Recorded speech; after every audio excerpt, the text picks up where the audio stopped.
안녕하세요. 캔들피그의 이런저런 시간입니다. 최근에 보니까 반도라는 제목의 영화가 개봉을 했던데요. 제목을 보자마자 세계에서 유명한 반도에 대해서 영상을 만들면 유익할 것 같다는 생각이 들더라고요. 그래서 오늘은 영화 말고 진짜 반도에 대해서 같이 한번 살펴볼까 합니다. 알고 있으면 상식적으로 은근히 도움될 만한 이야기를 중심으로 지도를 보면서 진행을 하도록 할 텐데요. 한반도에서부터 출발해서 해안선을 타고 가면서 인도차이나 반도, 아라비아 반도, 그리고 그 위로 흑해로 들어가서 크림 반도까지 한번 다뤄보도록 하겠습니다. 우선 반도가 뭔지는 알아보고 시작하는 게 좋을 것 같은데요. 반도라고 하면 대륙에서 바다 쪽으로 솟아나와 있는 땅을 말합니다. 그런 땅 모양을 가지고 있어서 반도는 삼면이 바다를 끼고 있고 한쪽 면만 육지로 이어져 있는데요. 보통 이렇게 튀어나와 있는 땅의 크기가 크면 반도라고 하고 규모가 작으면 곳이라고 부르는데요. 우리가 잘 아는 포항 호미곶 생각해보면 그 규모가 짐작이 갈 겁니다.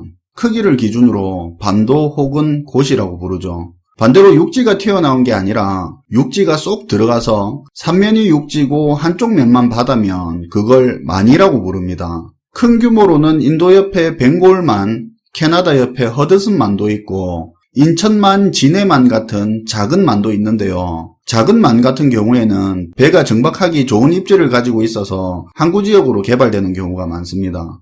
아무튼 반도로 다시 돌아가서 반도는 삼면이 바다로 되어 있어서 반도 국가의 경우에 해양국가 문화도 가지고 있으면서 또 육지와 연결되어 있다 보니까 대륙 국가의 문화가 절충되어 있는 경우가 많은데요. 그리고 해양 세력 입장에서 반도는 육지 쪽으로 세력을 파고 들어갈 수 있는 전초기지 역할을 하고 동시에 대륙 세력에게 반도는 해양으로 뻗어나갈 수 있는 발판이 될 수 있어서 반도는 보통 군사적, 경제적 요충지인 경우가 많습니다. 그래서 반도 국가는 외세의 침략을 많이 받거나 혹은 과거 이탈리아처럼 반도의 이점을 활용해서 교역과 경제의 중심지로 자리 잡을 수 있는 장단점을 다 가지고 있는 게 반도의 특징이라고 할 수 있습니다. 반도의 기본적인 내용은 이 정도만 하고요. 이제 본격적으로 한반도부터 한번 출발을 해보겠습니다. 한반도는 과거 냉전 시절 한국과 북한을 통해서 공산주의와 자본주의 중에 어떤 체제가 더 우월한지 확인시켜주는 대리전의 무대였는데요. 그 결과로 대한민국은 자본주의가 우월하다는 걸 상징적으로 보여주는 나라가 됐죠. 공산주의와 자본주의의 대립인 냉전 시대가 종식되긴 했지만 현재의 한반도는 또다시 미국과 중국이라는 두 강대국의 신냉전 체제의 대리전의 무대에 올라서 있는 상황인데요. 신냉전 체제라고 하니까 현재 일어나고 있는 미국과 중국의 대립을 사회주의와 민주주의 간의 이념 대립으로 보시는 분이 가끔씩 계시는데요. 그런 시각으로 미중 관계를 보기보다는 기존에 미국이 만든 질서를 중심으로 세계가 미국 영향력 아래에서 돌아가고 있었는데 강대국으로 성장한 중국이 미국의 질서에서 벗어나서 중국 자기들 영향권을 별도로 구축하려고 하면서 서로 대립을 하는 거라고 그렇게 생각하고 미중 관계를 보시는 게 나을 것 같습니다.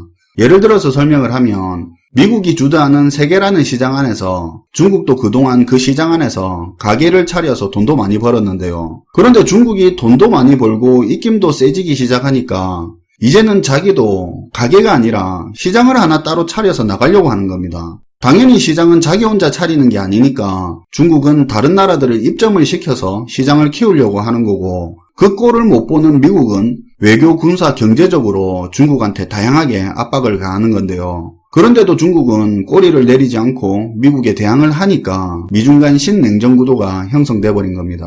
그 중에서도 대한민국은 이미 중국과 미국 둘 다 관계가 깊어진 나라가 되어버려서 양쪽 두 나라한테 누구 편이냐 이걸 강요받으면서 골치 아픈 상황이 된 거죠. 한반도는 과거의 공산진영과 자유진영의 대립의 무대였다면 지금은 미국과 중국 대립의 중간에 끼어 있는 상황이라고 할 수 있습니다.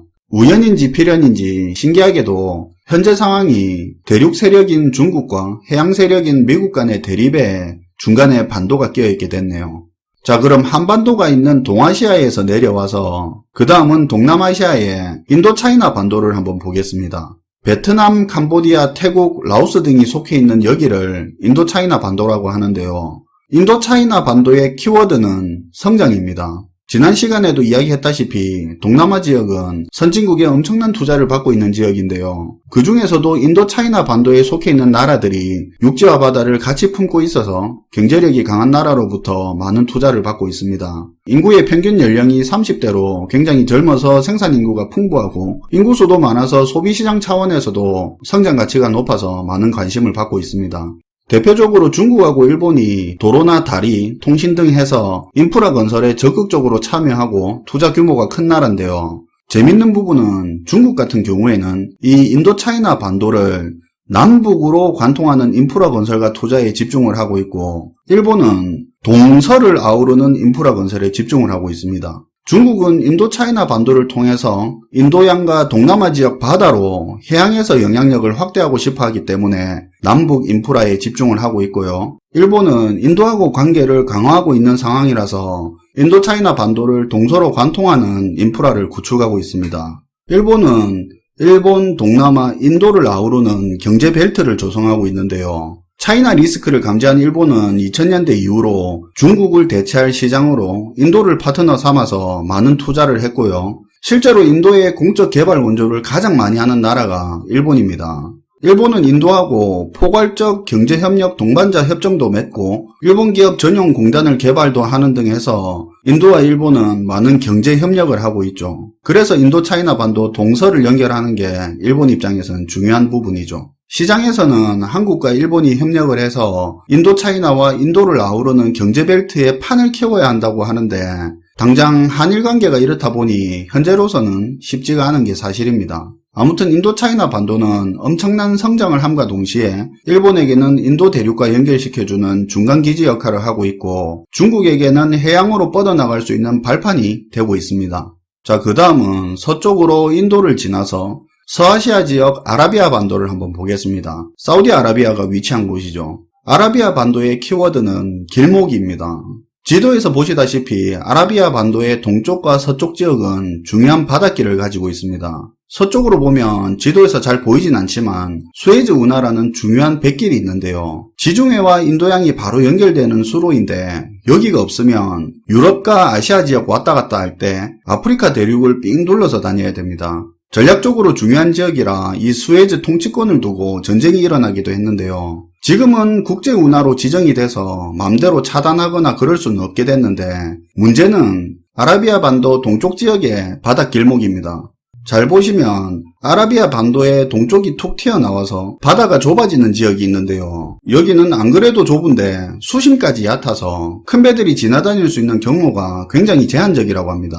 여기를 호르무즈 해협이라고 하는데요. 중동에서 문제가 터지면 호르무즈 해협 이야기가 자주 나오죠. 이라크, 쿠웨이트, 아랍에미리트 등등 해서 중동에서 생산되는 원유 60% 정도가 여기를 지나서 수출이 되는데요. 그런데 이 호르무즈 해협에서 실질적으로 뱃길로 이용될 수 있는 구역이 이란의 영해라고 합니다. 그래서 한 번씩 이란이 호르무즈 해협을 봉쇄해버리면 원유 수출이 불가능해져서 국제 유가가 폭등하고 미국은 항공모함을 근처로 끌고 와서 시위를 하곤 하죠. 그런데 미국이 원유를 수출하는 국가가 된 이후에는 미국이 일부러 호르무즈 해협의 위기를 조장하는 게 아니냐는 의심을 많이 받기도 합니다. 그 다음으로 소개할 반도는 크림 반도인데요. 지중해에서 터키 보스포루스 해협을 지나면 흑해가 나오는데 지도로 웬만큼 확대해서 봐도 보스포루스 해협은 잘 안 보입니다. 폭이 거의 강넓이 정도밖에 안 되거든요. 아무튼 흑해에서 지중해로 배로 빠져나올 수 있고 수에즈 운하를 통해서 인도양까지 나갈 수 있습니다. 흑해의 북쪽에 우크라이나가 있는데 그 밑에 볼록 튀어나온 반도가 크림 반도인데요. 과거에 소비에트 연방 시절, 그러니까 소련 시절이죠. 그때 러시아와 우크라이나는 같은 연방에 소속된 하나의 나라였습니다. 크림 반도가 우크라이나에 붙어 있긴 하지만 원래 크림 반도는 러시아 땅이었고 러시아 사람들이 많이 살고 있었는데요. 소련 시절 러시아는 크림 반도를 우크라이나한테 넘겨줬었습니다. 어차피 그때야 서로 같은 나라니까 문제될 건 없었죠. 대신 크림 반도는 우크라이나 소속은 맞지만 크림 공화국으로 자치권은 인정해졌습니다.